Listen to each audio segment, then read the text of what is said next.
everybody, and welcome back to my channel, or if you're new here, welcome to my channel. My name is Kat and I am a flight attendant for a major US airline. So in today's video, I'm going to be sharing with you 10 travel tips that you probably did not know about that is going to make your travel experience much better. So without further ado, let's dive in.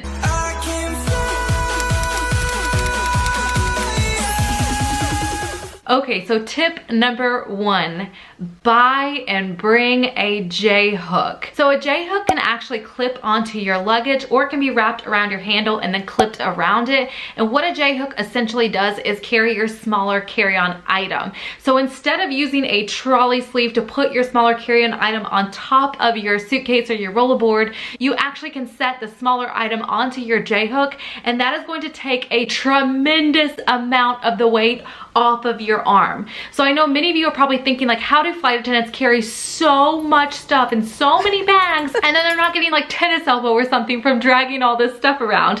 And the answer is JHook. So you may have seen your flight crew use JHooks quite a bit, and that is because of the weight and balance. I'm not going to get into all the physics of it, but when you put a heavier, smaller bag on the end, it still essentially balances out and feels tremendously light compared to if you took that smaller bag and put it on top of the suitcase. I will be sure to put one down below from Amazon, so if you need one, you can go ahead and check it out. Okay, so tip number 2.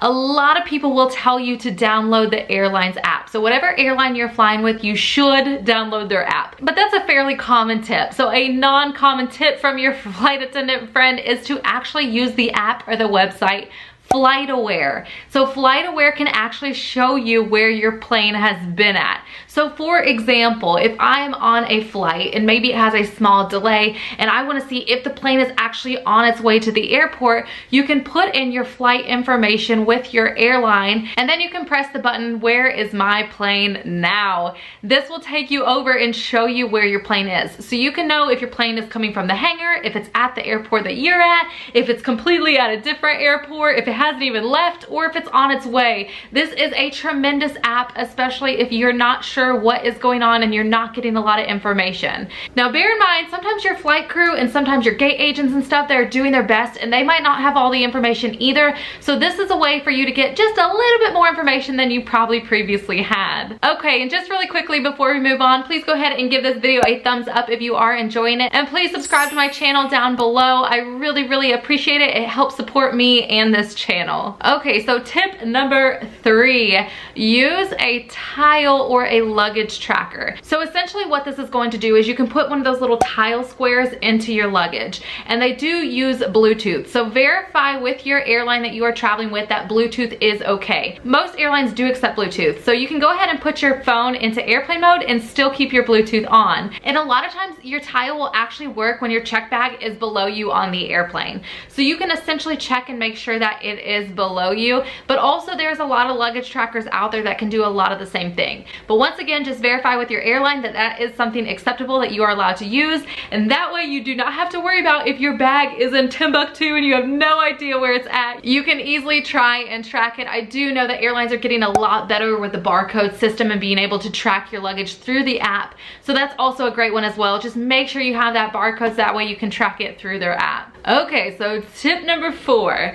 Check the airport maps ahead of time. So for example, you can actually usually Google what the airport map looks like, and especially, I have to tell you, do not book tight connections. But if for some awful reason you had to, you can use this to actually find out where the gates and the terminals and stuff are at. So that is going to make your travel experience a lot easier once you're in the airport. I know for somebody who does not travel as frequently as somebody like myself does, airports can be very overwhelming. So this is a way to kind of minimize the craziness and the hecticness, because you're trying to read signs as people are running around and there's luggage tripping you all over the place. So this is basically a way to avoid that. So go ahead and look at the airport map, take a picture if you need to, and that way when you get there you can kind of direct yourself and know exactly where you're going without all the overwhelming stuff around you. Okay, so my tip number 5, book flights earlier in the day. Now the reason I say to do this is actually because in case you have a delay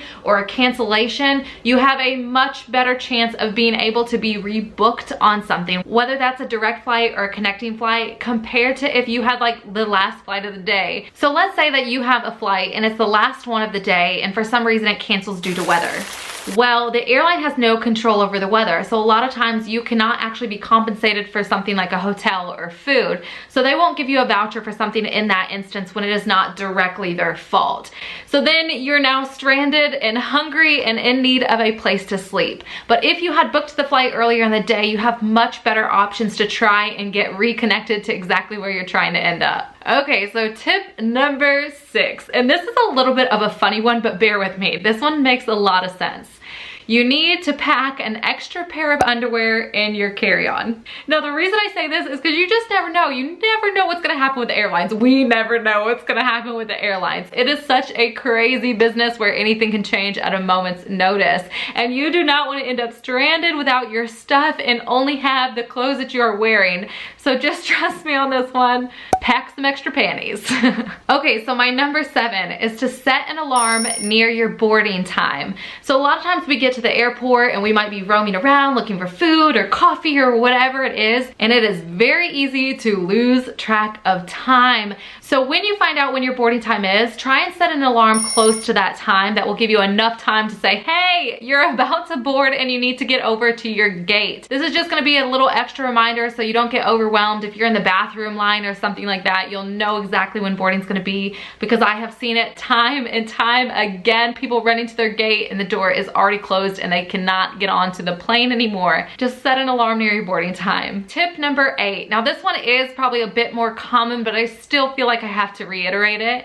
Keep your most important stuff in your smaller carry-on item. So as long as it's acceptable to be in your carry-on bag, which you can go to tsa.gov to figure out if it is or is not. But if it is acceptable to be in your carry-on bag, keep the important stuff in the smaller bag. So stuff that you might want to keep might be a phone charger, it might be your medicines, your laptop. Just assume that your larger carry-on item is going to be checked and that your smaller personal item is going to stay with you. That way you're not running around stressed out as you're trying to exchange stuff and switch stuff between bags because you suddenly found out your larger bag has to be checked.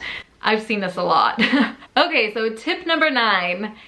Bring your own pair of headphones. A lot of times the headphones that we give out for free are not the best quality, which actually cracks me up when people have like really good headphones on, but they still want the free pair of headphones.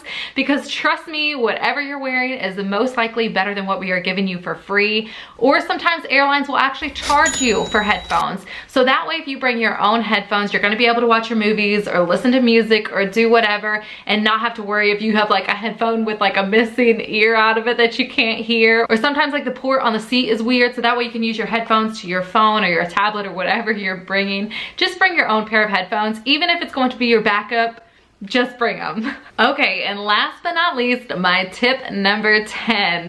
Wear sunscreen. Please wear your sunscreen on the plane. There are UVA rays and radiation coming through the plane. Just do me the favor, put on your sunscreen 30 minutes prior to flying and bring a little bitty tube travel size that you can put on every 2 hours. You can thank me later.